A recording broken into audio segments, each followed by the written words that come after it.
Yeah, I mean, she still, again, is the most human in the movie.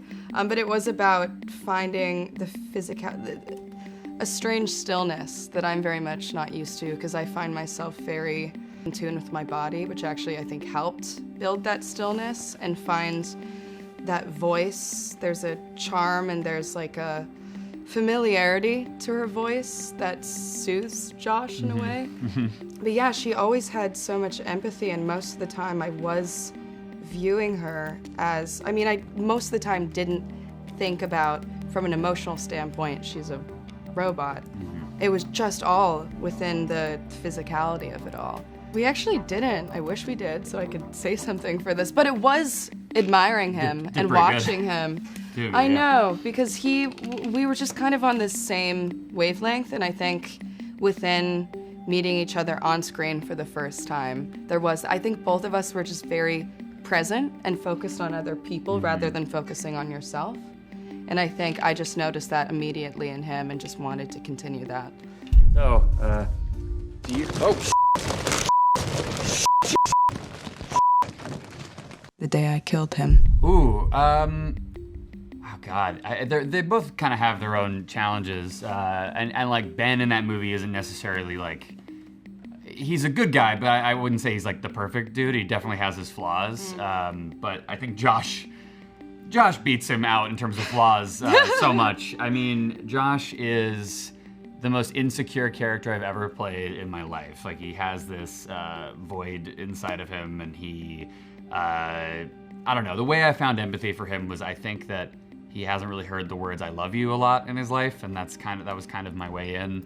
Now that I'm not playing him though, a screw job. Interesting about turning, having done a rom-com and then doing this, which is flipping so much of that on its head. Yeah. That was so interesting, and I think that's really a credit to Drew's script and how many twisted turns it takes, and how it's commenting on our relationships and the world at large. And I just think he wrote one of the best scripts I've ever read in my life. I still don't know what genre it is, and I love that. Yeah. Like, it's so cool.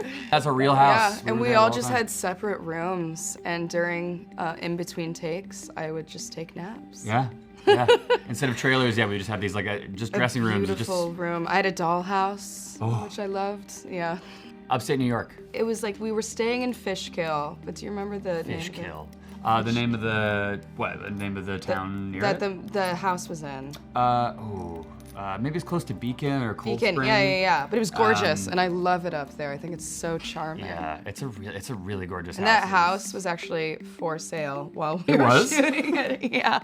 And there was a lot of talk around town. Either people are gonna really want to buy it now, or really not want to buy it now. Like, after what we did haunted. in there. It's just haunted by the set of Companion. Ooh. I mean, the hardest scene for me was the German scene, because we were in such a rush that day, and there were also 3 stunts, and I was just so incredibly nervous about pulling off the German, because it's not like I'm a normal person trying to speak German, it's a robot speaking German.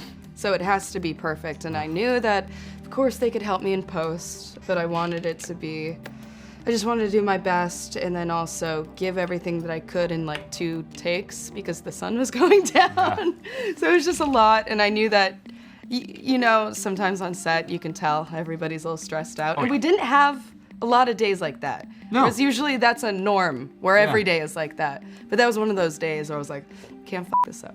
Yeah, no, we were battling the elements a lot, especially the second half. Yeah. Because we had a 6-month break because of the SAG strike. Yeah. So that was strange going back, but I also feel like we had time to think with the characters. Drew came in more confident because he had been editing it. Yeah, he knew the exact movie he was making. Not that he didn't before, but the tone was just like razor sharp. Yeah, and it's rare that you get to do that. Yeah, it really was. I think the most difficult scene for me actually happened in the first half, when it was still summer. And just because we had, up there you have bugs and the heat and mosquitoes and ticks, and I remember there was this one scene I was trying to do. I won't really say what it is because it's kind of a spoiler, but bugs were flying into my ear every single take. Like, I think a beetle just landed on my shoulder at one point. It was just, I was so frustrated by everything I couldn't control. and I wound up just kind of using it. Like, it's a scene where I am supposed to be a bit frustrated, but it's like the most I've ever seen myself on camera be like, oh man, I've never seen myself this stressed out. Thank God I was able to like bring that into the scene, but yeah, it's, I was mad. I was mad at the world. I mean, kind of late now, 28 years later. 28. There could be 28 decades later. There could be another unit of time. I know, but yeah, I'm excited to see that, and that was a trailer that blew my mind. So good. But that was the first movie that I was 28 days later. It was the first movie I was obsessed with, and then started making movies because of that with my twin sister, just with our friends growing up. Oh my God, I did the same thing. Really? I would just make, we're just with our dorks. friends. Yeah, it was That's the best. really Just with my cute. friends. Little Sony, little camera thing. Yeah. And just, Do you still have them? Yeah, iMovie HD, all that stuff. That was the best. Yeah, no, I mean, it's be a group chat of two. It's like, it's just the two of us, but no, I texted her. I just wished her all the best. I'm so unbelievably excited for her. She's one of those people where you meet her for the first time, a lot like Sophie, where you meet them and you're just like, oh, this person's like the most talented person I've ever met, and they're just gonna go so far. So I'm so unbelievably happy for her and rooting for her very intensely. It's just awesome. I'm so unbelievably happy.